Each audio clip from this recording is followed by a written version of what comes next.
यह अंश गीता के पहले अध्याय की व्याख्या को बहुत जीवंत और दार्शनिक रूप में समझाता है। अगर इसे लोगों को आसान भाषा और थोड़ी दिलचस्पी के साथ समझाना हो तो इसे कुछ इस तरह कहा जा सकता है। गीता की शुरुआत बहुत गहरी बात से होती है, अंधे राजा धृतराष्ट्र के एक सवाल से। वह पूछते हैं, हे संजय, धर्मभूमि कुरुक्षेत्र में मेरे और पांडवों के बेटे जब युद्ध करने को खड़े हुए तब क्या हुआ? अब सोचिए, धृतराष्ट्र अंधे थे, लेकिन सिर्फ आंखों से अंधा होना असली अंधापन नहीं होता। सबसे बड़ा अंधापन है मन का, जब आदमी सच देखने से इनकार कर दे। धृतराष्ट्र बाहर से अंधे हैं, पर उनके मन की अंधता और भी गहरी है। उनकी यही अंधता पूरे महाभारत की जड़ है। देख न सकने वाला व्यक्ति भी जानना चाहता है, क्योंकि भीतर की जिज्ञासा कभी मरती नहीं। यही अंदर की बेचैनी पूरी गीता की शुरुआत बनती है। फिर आता है संजय, जो दूर बैठे हुए भी कुरुक्षेत्र में क्या चल रहा है सब देखता सुनता है। इसे आज की भाषा में टेलीपैथी या क्लैरवायंस कह सकते हैं।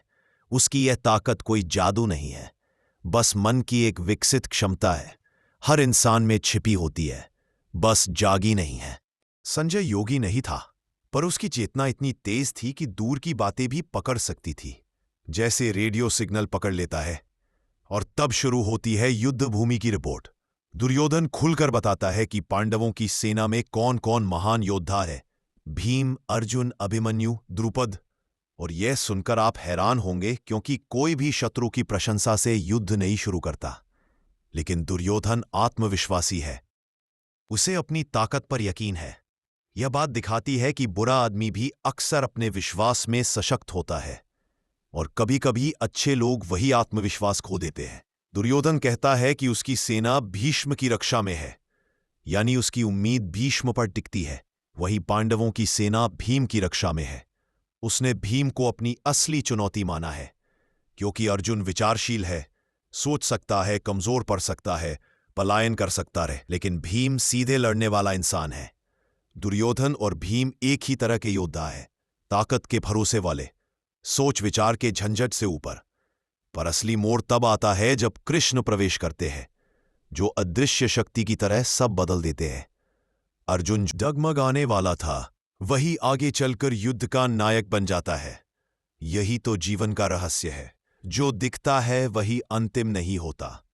शुरुआत में लगता है कि दुर्योधन जीतेगा, लेकिन अंत में सत्य की जीत होती है, क्योंकि अंत में वही भगवान का खेल यानी अज्ञात का विल काम करता है, मनुष्य का नहीं। ये कहानी हमें सिखाती है कि हर अंधेपन के पीछे कोई गहरी कामना होती है, हर युद्ध के पीछे कोई अंधा अहंकार, और हर परिवर्तन के पीछे कोई अदृश्य शक्ति जो हमारी गणित से बाहर है। धृतराष्ट्र से शुरू हुई गीता सिर्फ एक युद्ध की कथा नहीं, बल्कि मनुष्य की जागृति की कहानी है।